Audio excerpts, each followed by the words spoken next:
देश में तुम्हारे खिलाफ नफरत का माहौल पैदा होता जा रहा है। बड़ी जद्दोजहद के बाद, बहुत सालों के इंतजार के बाद कंगना रनौत की इमरजेंसी थिएटर्स में रिलीज हो गई है। और सबसे बड़ी चीज ये है कि कंगना रनौत ने इंदिरा गांधी का कैरेक्टर प्ले किया है इसमें, और साथ ही साथ खुद ही डायरेक्ट भी किया है और प्रोड्यूस भी खुद ही किया है। मतलब ये तो वही बात हो गई ना यार कि पिच भी खुद ही तैयार करो, खुद बैटिंग भी कर लो, खुद एम्पायर भी बन जाओ, लेकिन रिजल्ट का क्या हो तो तुम और मैं मिलकर डिसाइड करेंगे ना यार। चलो बताती हूँ तुम्हें कि क्यों मैं कह रही हूँ कि भाई इमरजेंसी लगवा दो। और हम इस बारे में बात बिल्कुल नहीं करने वाले हैं कि भाई ये प्रोपोगेंडा है या नहीं है। हम बात करेंगे कि किस तरीके से इस फिल्म को बनाया गया है, और दूसरा कंगना रनौत का डायरेक्शन और एज ए एक्टर उन्होंने कितना बढ़िया काम किया है। सारी बातें करेंगे, लेकिन उससे पहले शॉप नाउ पर मैंने तुम्हारे लिए प्रोडक्ट डाले हैं। फटाफट से जो भी कोई कैजुअल शर्ट खरीदना चाहता है तो जाकर खरीद लो। सरकार वो चुनिए जो आपके लिए कड़े निर्णय ले सके। तो भाई सबसे पहले कंगना दीदी के बारे में बात करेंगे यार कि भैया दीदी ने एक्टिंग कैसे करी है। तो भाई जब भी उनकी एक्टिंग के बारे में बात होती है ना, मेरी एक्सपेक्टेशंस ऑलरेडी हाई हो जाती है। वैसे कंगना का नाम जहाँ लिखा होता है ना, इज इक्वल टू एक्टिंग लिख देना चाहिए यार। कंगना रनौत इंदिरा गांधी के कैरेक्टर में बिल्कुल वैसी ही लग रही हैं जैसी इंदिरा गांधी लगती हैं। उनकी चाल, उनकी आवाज़, उनके लुक्स बहुत बहुत हद तक सिमिलर है। इनफैक्ट कुछ टाइम मूवी देखते देखते आपको लगेगा ही नहीं कि भाई ये कंगना रनौत है, आप उन्हें ही इंदिरा गांधी मानने लग जाओगे। इतनी परफेक्ट तरीके से उन्होंने एक्टिंग की है। एक्टिंग के मामले में कंगना रनौत ने बहुत ही परफेक्ट कोशिश की है। देखो, इससे पहले बहुत सारी एक्ट्रेसेस ने इंदिरा गांधी के कैरेक्टर को प्ले किया है। लारा दत्ता ने बेल बॉटम में जो 2021 में आई थी उसमें किया था, सैम बहादुर में फातिमा सना शेख ने प्ले किया था, और भी बहुत सारी एक्ट्रेसेस हैं जिन्होंने ये कैरेक्टर प्ले किया है। बट मुझे पर्सनली ऐसा लगता है कि भाई कंगना रनौत ने इस कैरेक्टर को स्क्रीन पर जिंदा कर दिया है। एक छाप छोड़ी है उन्होंने, वो सब कुछ याद दिला देती हैं। इंदिरा गांधी का कैरेक्टर कैसा था, कैसे वो बात करती थी, सारी चीज़ें आप उसे देखकर समझ आओगे। फील, एक कनेक्शन सा फील होगा इंदिरा गांधी को देखकर। तो बेसिकली उन्होंने एक अलग ही छाप छोड़ी है। देखो, इस फिल्म को अगर तुम देखने जाओगे तो तुम्हारे दिमाग में कुछ सवाल होंगे कि भाई मुझे इसमें पूरी डिटेलिंग मिलनी चाहिए। नो डाउट बहुत सारी डॉक्यूमेंट्रीज इस मुद्दे पर ऑलरेडी बन चुकी हैं, बहुत सारी किताबें भी आ चुकी हैं इमरजेंसी के बारे में, बहुत लोगों को पता है। लेकिन फिर भी उसके बाद अगर तुम सोचते हो कि तुम्हें ये मूवी देखनी चाहिए तो भाई एक एक चीज़ डिटेल के साथ दिखाई जाए तो मज़ा आएगा, है ना। वैसा ही कुछ एक्सपेक्टेशंस मैं भी लेकर गई थी, बट वो फुलफिल नहीं हुआ। विकी कौशल की सैम बहादुर जब आई थी उसके साथ भी ऐसी ही कुछ चीज़ें हुई थी। मूवी बढ़िया थी, लेकिन ऐसा लग रहा था कि भाई हम कहानी ना इधर से उधर जंप होती जा रही है, क्या हो रहा है एक इंसिडेंट से दूसरे इंसिडेंट में पता ही नहीं चल रहा। जो डिटेलिंग हम देखना चाहते थे वो देखने को मिली ही नहीं थी। और सेम चीज़ यहाँ पर भी है।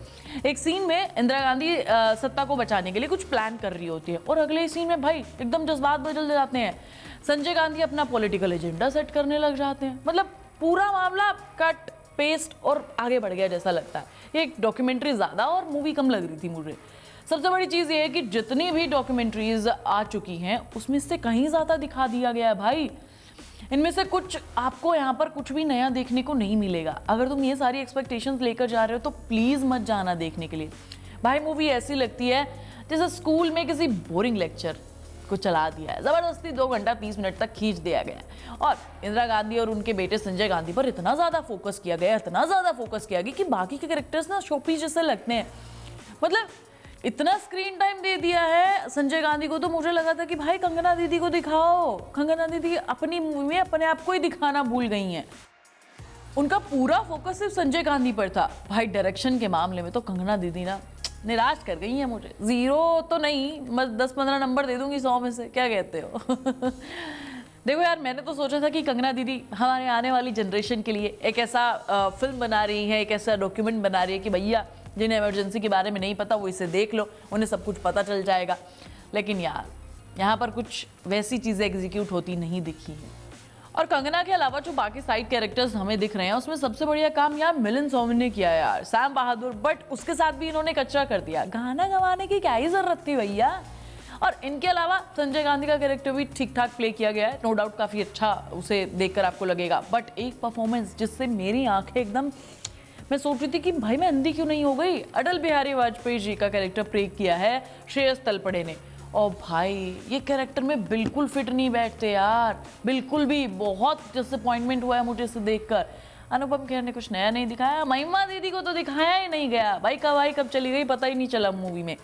तो देखो भाई, लास्ट में मैं सिर्फ इतना कहना चाहती हूँ कि अगर तुम कंगना के फैन हो, उनकी एक्टिंग के फैन हो, तो तुम इस मूवी को देखने के लिए जा सकते हो। नहीं तो इस मूवी में कुछ भी ऐसा नहीं है जो तुम देखो। मूवी को 30-40 मिनट और छोटा किया जा सकता था। और सबसे बड़ी चीज़ कि इतनी लंबी फिल्म होने के बावजूद भी मूवी में एक ऐसा डायलॉग नहीं है जो इम्पैक्टफुल हो। थिएटर से बाहर आने के बाद मुझे कुछ भी याद नहीं था।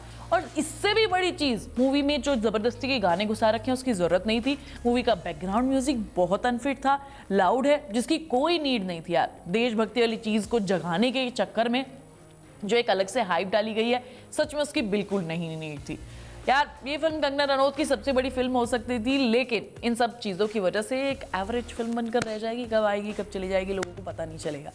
तो मेरा ये ओपिनियन है। तुम बताओ कि तुम्हें, अगर तुम मूवी देख चुकी हो या देखने जाने का प्लान कर रहे हो, तो तुम्हें क्या एक्सपेक्टेशंस हैं और कैसी लगी ये मूवी। मैं मिलूंगी तुम्हें नेक्स्ट वीडियो में। तब तक तुम चैनल को सब्सक्राइब कर लेना, वीडियो को लाइक और शेयर कर लेना।